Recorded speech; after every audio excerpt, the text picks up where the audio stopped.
We are so thrilled today that out of retirement, Rick Bozich is here to talk with us about the Hoosiers. If there was one topic to get him back, this is it for sure. So good to see you. What do you make of all this? Is this nuts or what? You know, the word I've used all year with Pat Forty and Dane O'Neill and Eric Crawford, the people I talked to about, is it's incomprehensible. Yeah. It's the only word that fits. I've watched IU football, listened to IU football when I was 5 or 6 years old on the radio, and for all these years, I know IU fans of every generation. Nobody thought this was going to happen. Nobody. Now they've put together this incredible team. Some of it's been done through NIL. Of course, you cannot underestimate the job that Curt Cignetti has done, because there are plenty of rosters that probably cost more than theirs that didn't get here. Right. But is this also a reminder that as quickly as you got here, it can go away because of the way NIL is working, or do you just have faith in Cignetti? I've learned not to doubt Cignetti, because this year, last year they were really good. They lost the 2 games, one to Ohio State and one to Notre Dame. And I remember watching the very first game this year was a home game against Old Dominion. And the first play of the game, the Old Dominion quarterback ran like 55 yards for a touchdown, and they were behind.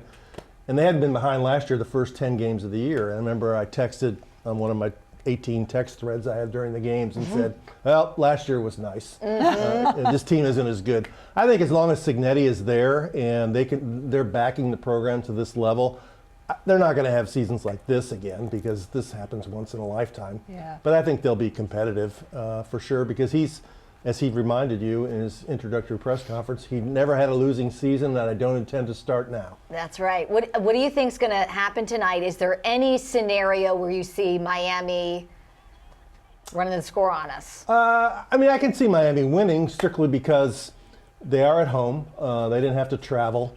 They're in their home stadium. I think IU fans will still outnumber Miami fans from the reports I've seen on social media about how many IU fans are down in Miami.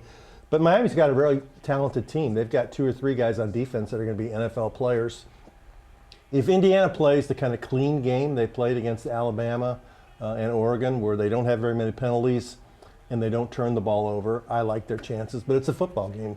Penalties, injuries, bounces of the ball affects things. So we'll see. That's why they play it, right? Yeah. Looking back over your whole career, and then looking at this, you've covered IU basketball championships, you've covered undefeated teams, but they really could go down as one of the best college football teams ever if they win this game tonight. Just kind of talk about how hard it is to accomplish that.